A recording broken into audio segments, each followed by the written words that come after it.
한밤중 울리는 다급한 전화 한 통, 사랑하는 부모님께 갑작스러운 위기가 찾아왔습니다. 그리고 숨가쁘게 달려간 응급실에서 의사 선생님은 심폐소생술 동의서를 건네며 서명을 재촉합니다. 위급한 상황 속에서 과연 우리는 한치의 망설임도 없이 동의 칸에 서명할 수 있을까요? 아마 많은 분들이 이 질문 앞에서 깊은 고민에 빠지실 겁니다. 부모님의 생명을 붙잡아야 한다는 본능적인 마음과 동시에 혹시 모를 고통스러운 연명의 시간을 떠올리며 혼란스러워하는 자신의 모습을 발견하게 될지도 모르죠. 그런데 말이죠. 놀랍게도 우리 사회의 시니어들은 이미 이 질문에 답을 내리고 있습니다. 한국의 어르신 10명 중 무려 8명 이상, 정확히는 84%가 이미 연명치료 반대 의사를 밝혔다는 충격적인 통계가 있습니다. 이 수치는 단순히 종이 위에 찍힌 숫자가 아닙니다. 이는 전통적인 효의 가치와 존엄한 삶의 마무리라는 현대적 가치가 충돌하는 지점에서 우리 사회가 마주한 불편한 진실을 이야기해주고 있습니다. 과연 어르신들의 이러한 선택은 자녀에 대한 불효일까요?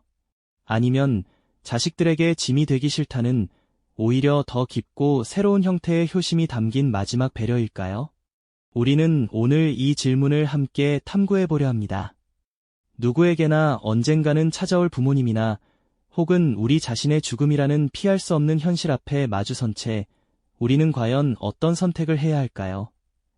이 영상은 단순히 의학적인 정보만을 전달하려는 것이 아닙니다. 생명을 무조건 연장하는 것이 과연 진정한 효인지, 그리고 존엄하게 삶을 마무리한다는 것의 의미는 무엇인지, 깊이 있는 가치관의 충돌과 우리 사회의 변화를 이해하는 소중한 기회가 될 것입니다. 통계 숫자 뒤에 감춰진 개개인의 고통과 가족들의 복잡한 고민을 함께 들여다보면서 우리 사회가 나아가야 할 방향은 어디인지 함께 성찰하는 시간을 가져볼까요? 우리 민족에게 효는 단순한 도덕적 가치를 넘어 삶의 근간을 이루는 중요한 정신이었습니다. 부모님을 봉양하고 그들의 생명을 끝까지 지키는 것은 자식된 도리이자 당연한 의무로 여겨졌죠. 어떠한 고통과 희생이 따르더라도 부모님의 생명을 한시라도 더 연장하는 것이 자식의 최선이자 최고의 효라고 교육받아왔습니다. 혹여 부모님이 위독할 때 자식이 연명치료를 거부한다는 것은 상상조차 할 수 없는, 심지어는 사회적으로 비난받을 수도 있는 불효의 상징처럼 여겨지기도 했습니다. 부모님의 병수발을 위해 자신의 삶을 희생하는 것이 미덕이었고, 경제적인 어려움 속에서도 부모님을 위해 모든 것을 바치는 것이 마땅한 효행으로 칭송받던 시절도 있었습니다. 하지만 현대의학의 눈부신 발전은 이러한 전통적인 효의 개념에 새로운 질문을 던지고 있습니다. 과거에는 상상할 수 없었던 수많은 의료 기술들이 개발되면서 우리는 이제 생명을 인위적으로 훨씬 더 오래 유지할 수 있게 되었습니다. 심장이 멈춰도 기계의 힘으로 다시 뛰게 할 수 있고, 스스로 숨쉬기 어려워도 인공호흡기가 그 역할을 대신해줍니다. 그러나 안타깝게도 이러한 기술들이 항상 삶의 질을 담보해주지는 않습니다. 오히려 때로는 의식이 없는 상태에서 혹은 극심한 고통 속에서 기계에 의존해 생명만 연장하는 상황을 만들기도 하죠. 이 지점에서 불편한 진실이 드러납니다. 전통적인 효의 관점에서 보자면 자식은 부모님의 생명을 끝까지 붙들어야 합니다. 하지만 현실은 어떻습니까? 중환자실 침대에 누워 수많은 기계에 의존한 채 고통스러운 시간을 보내는 부모님의 모습을 보면서 자녀들은 과연 어떤 마음이 들까요? 부모님의 고통을 지켜보는 자식의 마음은 찢어질 듯 아플 겁니다. 게다가 장기간의 연명치료는 막대한 의료비와 간병 부담으로 이어져 가족 전체의 삶을 짓누르는 현실적인 고통으로 다가오기도 합니다. 경제적인 어려움은 물론 정신적, 육체적 피로감은 가족 구성원 모두에게 깊은 상처를 남길 수 있죠. 바로 이러한 현실적인 고민과 부모님의 존엄성을 지켜드리고자 하는 마음이 많은 시니어들이 연명치료를 미리 거부하는 선택을 하게 되는 가장 큰 이유 중 하나입니다.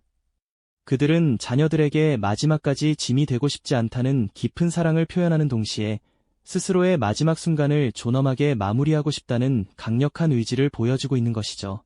단순히 생명을 연장하는 것을 넘어 어떻게 살다 갈 것인가에 대한 근원적인 질문을 던지고 있는 셈입니다.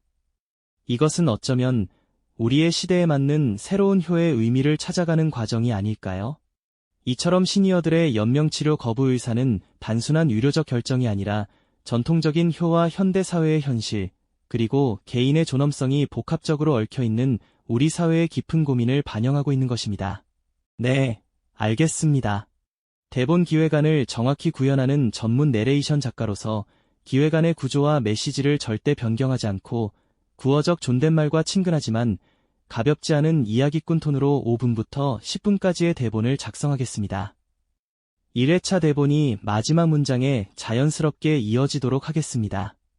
그렇다면 우리 사회는 이러한 시니어들의 깊은 고민과 존엄한 의지에 어떻게 응답했을까요? 바로 2018년 2월부터 시행된 연명의료 결정법, 즉 호스피스 완화의료 및 연명의료 결정에 관한 법률을 통해서였습니다. 이 법은 환자가 자신의 마지막 의료 결정을 스스로 내릴 수 있도록 돕고 가족들이 겪는 고통과 부담을 덜어주기 위해 마련된 중요한 제도적 발걸음이었죠. 더 이상 가족들이 환자의 생명 연장 여부를 두고 무거운 책임감에 시달리거나 불필요한 고통을 감내해야 하는 상황을 줄이고자 한 것입니다. 법 시행 이후 의료 현장에는 분명한 변화의 바람이 불었습니다. 환자들은 미리 사전연명의료의 향서를 작성하여 자신의 뜻을 명확히 밝힐 수 있게 되었고, 의료진은 환자의 의사를 최대한 존중하며 환자 중심의 의료 결정을 내리게 되었죠. 이제 연명치료는 의학적 판단뿐만 아니라 환자의 삶의 질과 존엄성을 최우선으로 고려하는 방향으로 나아가고 있는 것입니다. 하지만 과연 법적인 제도만으로 좋은 죽음을 향한 우리 사회의 숙제가 모두 해결될 수 있을까요? 저는 아직 갈 길이 멀다고 생각합니다. 법은 최소한의 테두리를 제공할 뿐, 진정한 좋은 죽음은 우리 사회 구성원 모두의 깊은 이해와 노력이 뒷받침될 때 비로소 가능해지는 것이 아닐까요? 우선 가장 중요한 것은 바로 가족 간의 소통입니다. 죽음에 대한 이야기는 여전히 많은 가정에서 금기시되는 주제이지만 사랑하는 이의 마지막을 평화롭게 지켜주기 위해서는 세대 간의 솔직하고 진지한 대화가 반드시 필요합니다. 부모님의 마음속 깊은 곳에 어떤 소망이 있는지, 자녀들은 어떤 방식으로 부모님을 기억하고 싶은지 서로의 생각을 터놓고 나누는 시간이 필요하죠. 이는 서로에 대한 이해와 존중을 바탕으로 후회 없는 이별을 준비하는 소중한 과정이 될 것입니다. 또한 의료진의 역할 역시 단순한 치료를 넘어 확장되어야 합니다. 환자의 생명을 연장하는 것만큼이나 남은 시간 동안 고통을 경감시키고 심리적 안정감을 제공하는 완화의료의 중요성이 더욱 커지고 있는 것이죠. 환자의 마지막 여정을 동반하며 그들의 존엄성을 지키는데 최선을 다하는 의료진의 헌신적인 노력이 절실합니다. 그리고 빼놓을 수 없는 것이 바로 호스피스 완화의료의 중요성입니다. 호스피스 병동의 평화로운 모습은 우리에게 죽음이 끝이 아니라 삶의 한 부분으로서 존엄하게 마무리될 수 있음을 보여줍니다. 이곳에서는 환자의 육체적 고통뿐만 아니라 정신적, 사회적, 영적인 부분까지 보살피며 환자와 가족이 함께 남은 시간을 의미 있게 보낼 수 있도록 돕습니다.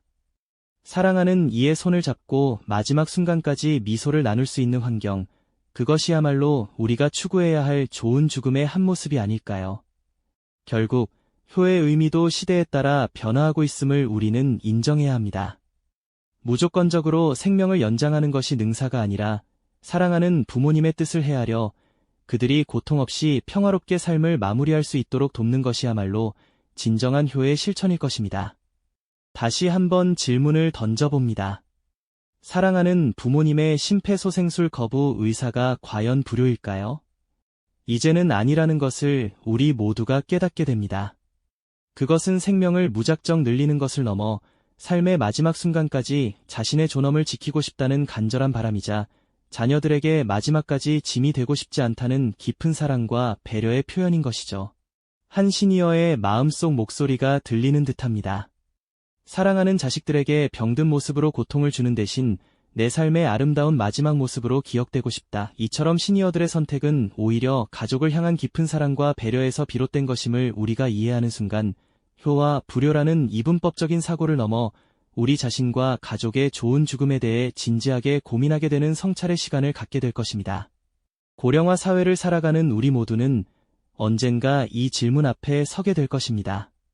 부모님께 혹은 나 자신에게 닥쳐올 삶의 마지막 순간에 대해 우리는 어떤 선택을 하고 싶은가? 지금부터라도 가족과 함께 어떤 죽음을 맞이하고 싶은가에 대한 대화를 시작하는 것이 중요합니다.